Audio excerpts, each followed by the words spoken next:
How did it come to pass that a cute, seemingly normal TikTok girl killed her sister by hand? Friends, settle in. It's about to get started. Claire Miller, the girl in the picture, was born on January 11, 2007, into the Miller family. She is Mark and Marie Miller's second child. Sadly, Helen, her older sister, was born in 2002 with certain physical characteristics that would later lead to a cerebral palsy diagnosis. Though not everyone is aware of the illness, I believe the majority of you have at least heard of it. A variety of nervous system disorders can cause problems with movement, balance, and posture. Individuals diagnosed with these disorders require specialized care. The Miller family was taken aback by the situation. Friends would often tell Mark and Marie to prepare for restless nights during their pregnancy, but that was nothing compared to what lay ahead. The girl couldn't even use the toilet by herself when her friends were playing soccer, but the Millers persisted and did everything in their power to ensure Helen had the happiest and healthiest childhood possible. They chose to have another child, a girl named Claire, as you are already aware, about 4 years later. Claire's parents later narrated that she was loved and never experienced a lack of attention from them or from her elder sister, with whom Claire always got along well. However, because of Helen's health, Claire frequently did not get the attention she would have liked, and frequently felt inferior to Helen in a family where Helen naturally received the majority of attention because she truly needed it. Nevertheless, friends and the girls themselves attested to the Millers' genuine affection for their kids, Helen and Claire, even though a lot of their time was focused on Helen. Claire's parents did not disregard her. She attended Lancaster Country Day School, a prestigious private school, and had everything she needed, including clothes, appliances, entertainment, and money saved for college. Her quiet adolescent life had its benefits and, of course, drawbacks. At the age of 14, Claire Miller was a huge anime fan as well. Her primary pastime was binge-watching Japanese anime, which she did in addition to using social media and creating content. In addition to posting vlogs on her own YouTube channel, Claire regularly posted brief, uninformative videos to TikTok. After all, nobody is perfect. A week before the night that would forever alter her family, Claire had a large following. With nearly 20,000 subscribers, her average view count per video was roughly 100,000. Most of her videos were funny dances or parodies of her favorite anime characters, but some stood out from the others due to their melancholy themes.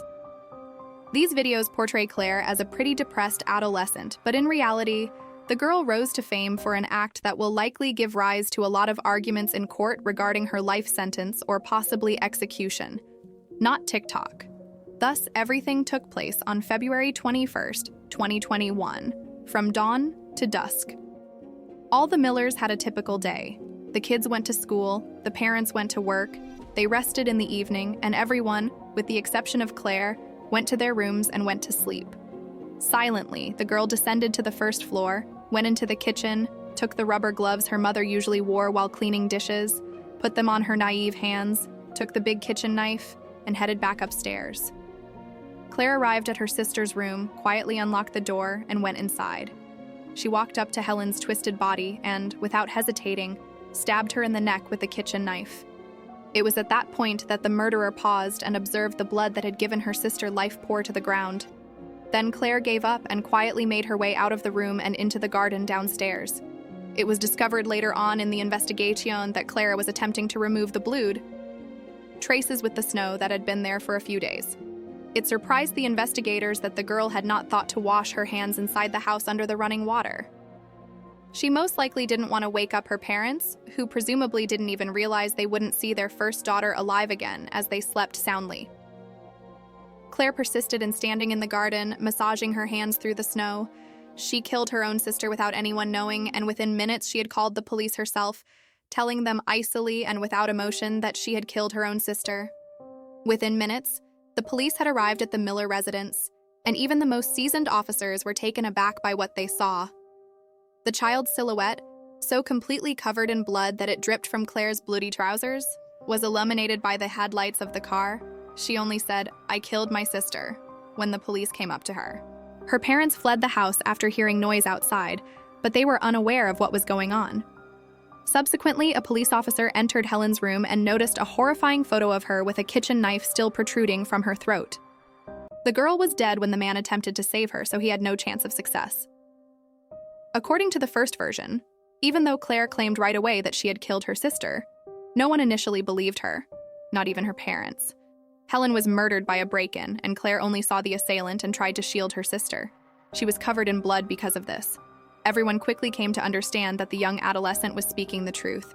The overwhelming evidence made for a dreadful night for Mr. and Mrs. Miller, as their daughter lay dead with a knife in her neck, and the other was taken into custody for her sister's murder in front of the entire street under blue lights. The goal of Claire's legal battle was to determine whether she should be tried as an adult or as a teenager. Pennsylvania law in the United States considers any murder to be an adult crime, but a minor may still file an appeal to have the case transferred to a juvenile court. Theoretically, she might even escape punishment in the first instance, or only receive house arrest, but in the second, she might receive the death penalty or even life in prison. As you recall, the incidents happened in February 2021, and new information about the case wasn't made public until March 2023. The prosecutor's office examined thousands of messages that Claire sent to her friend and discovered dozens in which she freely declared her intention to hurt someone physically. Given Helen's health, it may have been very tempting for her to choose her sister's disability as a target because she was such an easy target. Her remark regarding food further paints a picture of her as a heartless and cold-blooded individual. Officer John Martin of the police saw Claire say these things. She said, "Oh, McDonald's, I would have killed someone earlier if I knew I was going to be fed McDonald's," in response to him bringing her a McDonald's meal prior to the trial. This sounds pretty creepy when you consider that she actually killed someone. Furthermore, there is an additional version that the murder was carried out only to get Claire's parents' attention, something Claire had to compete with her sister for. This version has not yet been refuted or confirmed by the investigation. Claire's parents are adamantly defending their now only daughter in the face of overwhelming evidence and a lack of guilt regarding the crime. Claire's mother testified in court that her daughter didn't want to do this, and they had filed a petition to have her sentence at least reduced. "We don't want to lose another daughter because we lost Helen. We desire no punishment for her. Help for her is what we want. She shouldn't be locked up, in our opinion. That is not what we want. We must not let her go either." Claire claimed in a private conversation with psychiatrists that she heard strange voices in her head the night of the murder that drove her to kill her sister. The Miller family's defense drew heavily from the testimony of multiple psychiatrists who testified in court that Claire suffered from psychosis, depression, and anxiety.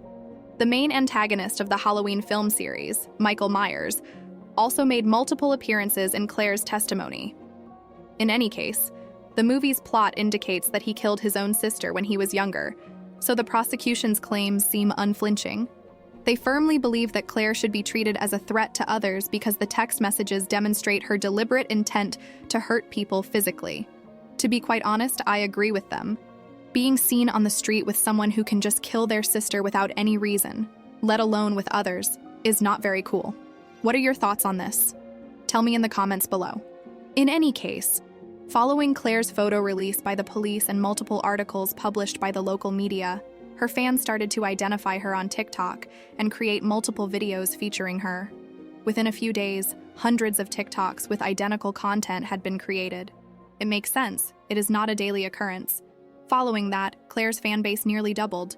Friends, please don't do this. It is not worth it to have followers, be popular, or have money. You'll wreck people's lives in addition to your own.